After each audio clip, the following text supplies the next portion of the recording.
ومن ذكري شفاعة السلام ومن ذكري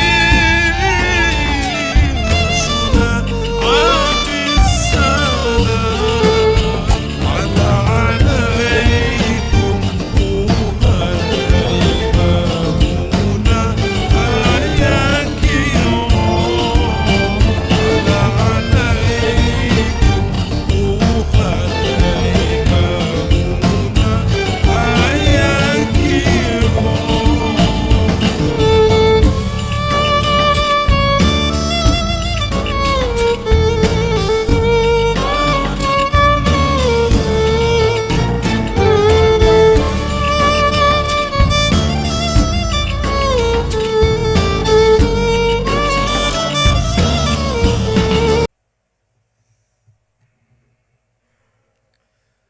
Bismillahirrahmanirrahim.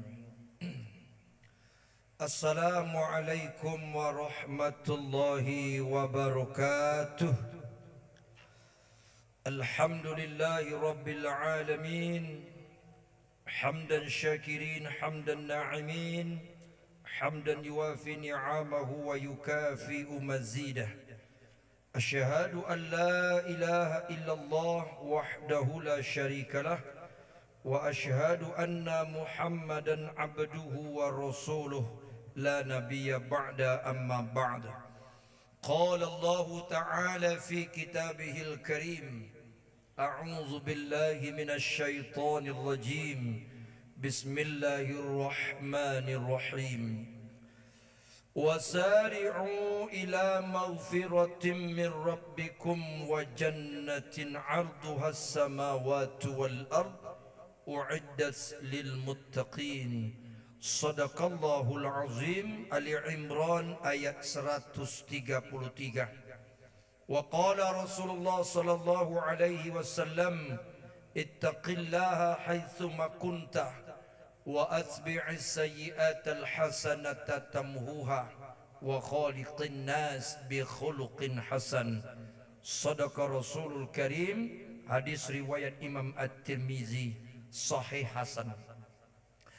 Bapak Ibu yang kita muliakan, pengurus masjid Raudatus Shalihin Paripurna Kecamatan Kulim, yang saya hormati orang-orang tua saya, Bapak Ibu kaum muslimin dan muslimat, hamba-hamba Allah yang soleh dan solehah.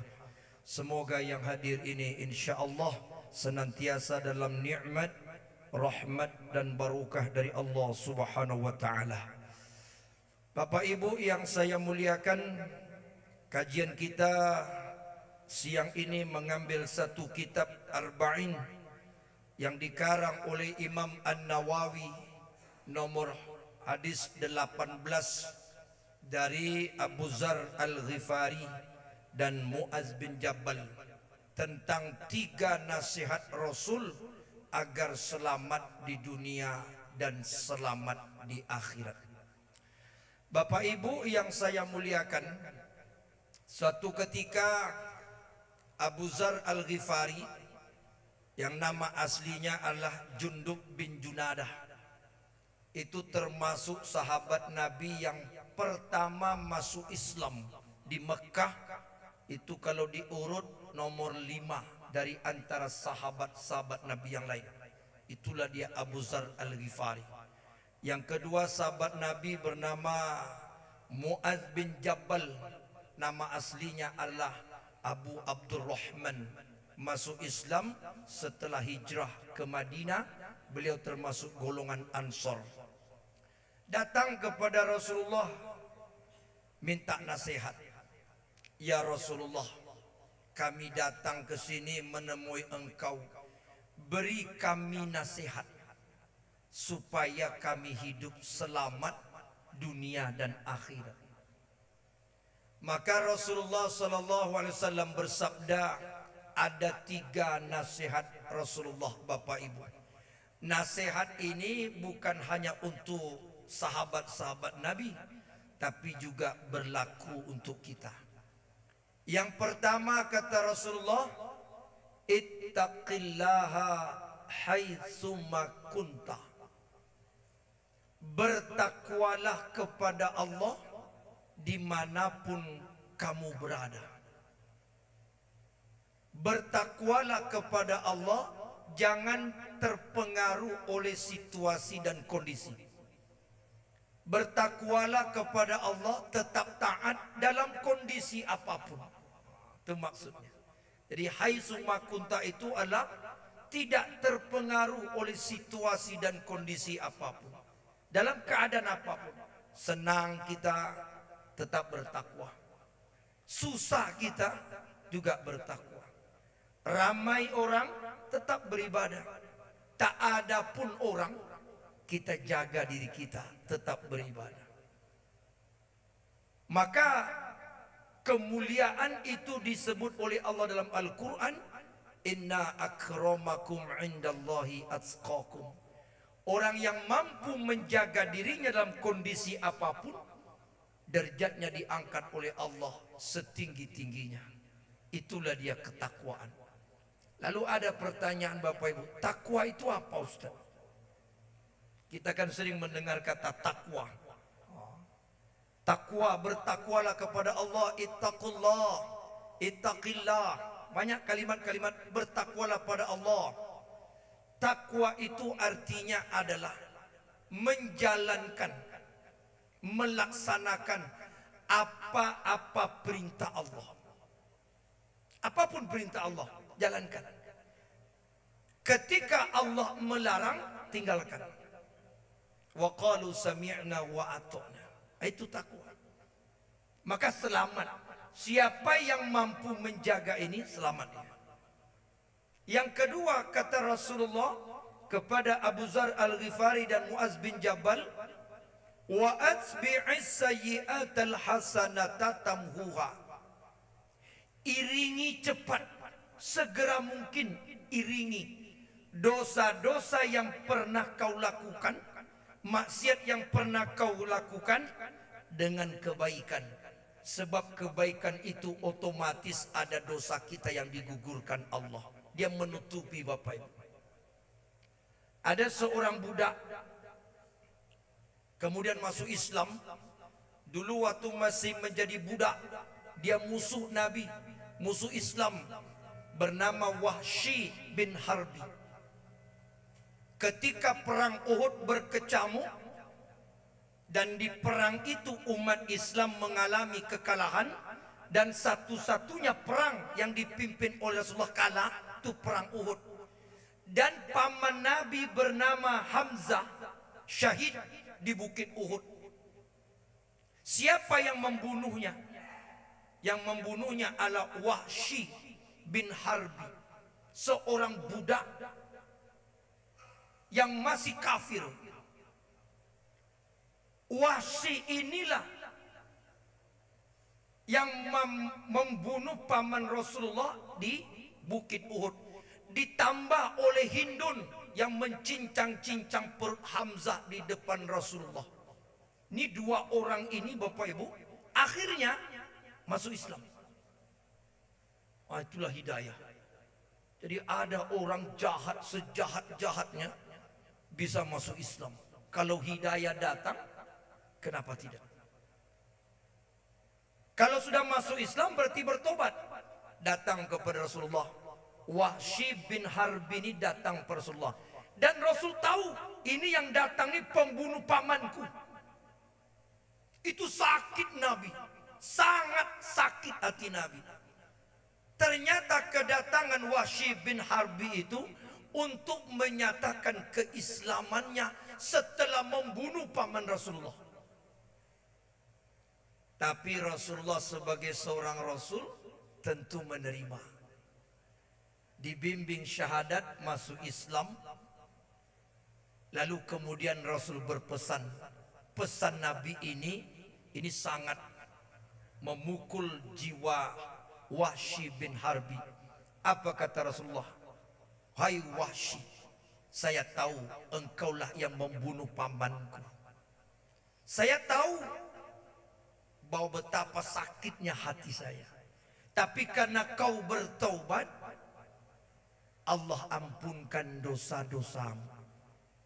Dan saya sebagai manusia biasa marah sebenarnya, sangat marah dengan engkau, tapi saya mesti memaafkan kesalahan. Ingat wahai Harbi, wahai Wahsy bin Harbi, setelah kau masuk Islam ini, menjauhlah dariku dan jangan kau tampakkan lagi wajahmu di hadapanku. Kenapa demikian Bapak Ibu? Memaafkan orang itu wajib. Tetapi untuk mengembalikan hati yang terluka, wah itu orang yang selepel Nabi saja tak mampu. Kenapa? Tak bisa berbohong kita. Itu perasaan. Sebagai seorang Rasul dimaafkan kesalahan Wahsy bin Harbi. Tapi sebagai personal manusiawi, Rasul tidak mau lagi melihat wajah Wahsy bin Harbi. Setelah kau masuk Islam ini, menjauhlah dariku dan jangan kau tampakkan lagi wajahmu di hadapan. Itu artinya apa Bapak Ibu? Kita boleh memaafkan orang, tapi untuk bergaul lagi bersama-sama itu tidak bisa seperti dulu. Jangan kita harap udahlah Ustadz, maafkanlah, kita mari berkumpul-kumpul lagi. Oh, tidak bisa, tidak bisa. Maka kita boleh menghindar. Menghindar itu apa artinya? Bukan memutuskan silaturahmi, bukan, tapi menjaga hati. Sebab kalau masih nampak wajahnya, terbayang kejahatannya kepada kita. Terbayang terus. Ketika terbayang terus, itu bisa merusak hati. Jadi kita boleh menghindar dari orang-orang yang pernah menyakiti kita, tapi dendam yang tak boleh. Nabi mengatakan demikian. Kau masuk Islam, aku maafkan, taubatmu diterima, tapi menjauhlah dariku, karena aku tak bisa lagi melihat wajah. Sedih, Wahsy pasti, karena Rasul tidak lagi berkenan melihat wajahnya. Tapi Wahsy bin Harbi sadar bahwa betapa sakitnya hati Rasulullah, betapa besar dosanya membunuh sahabat Nabi sekaligus paman Nabi. Lalu apa yang dilakukan oleh Wahsy bin Harbi? Wa atbi'is sayyi'atal hasanata tamuha. Dia balas kejahatan yang pernah dia lakukan. Dia ikut perang Yamamah. Dia cari Musailamah Al-Kadzab. Dibunuhnya Musailamah Al-Kadzab. Siapa Musailamah Al-Kadzab itu? Orang yang mengaku nabi palsu ketika Rasul sudah wafat. Untuk apa? Ketika ditanya Wahsy, kenapa kau semangat membunuh Musailamah Al-Kadzab? Untuk menutupi kesalahanku di masa lalu. Jadi Bapak Ibu, maknanya adalah ketika kita pernah berbuat dosa, berbuat maksiat, manusiawi. Siapa orang tak punya dosa? Semua kita punya dosa. Tapi selagi ada waktu, tutupi dosa kita. Tutupi dia. Dengan apa? Dengan kebaikan. Amal ibadah. Wa amana wa amilan solihah. Summah tada. Beriman, beramal soleh. Kenapa Bapak rajin ibadah sekarang? Menutupi masa lalu. Dulu masa muda Ustadz saya nakal. Tutupi dia. Maka ketika menutupi itu, Allah angkat derajatnya, Allah muliakan dia. Dan yang terakhir pesan Nabi kepada Abu Zar Al-Ghifari dan Muaz bin Jabal, wa khaliqin nas bi khuluqin hasan. Kau tak cukup hanya beribadah pada Allah, tak cukup dengan solat saja, tak cukup dengan ketakwaan saja. Kau mesti tebarkan kebaikan kepada sesama manusia. Berbuat baiklah. Mampu kau bantu orang dengan materi, bantulah. Kalau tak mampu, jangan kau ganggu orang. Membantu orang itu adalah sikap seorang muslim yang sejati. Kalau tak mampu juga, jangan ganggu orang. Tidak mengganggu orang sudah termasuk berbuat baik kepada orang lain. Yang celakanya membantu tidak, mengganggu paling suka. Ini na'udzubillah. Inilah nasihat Nabi. Semoga nasihat ini juga berlaku kepada kita dan bisa kita amalkan, insya Allah nanti disediakan surga seluas langit dan bumi. Mohon maaf lahir batin. Subhanakallahumma wa bihamdika asyhadu an la ilaha illa anta astaghfiruka wa atubu ilaik. Wassalamualaikum warahmatullahi wabarakatuh.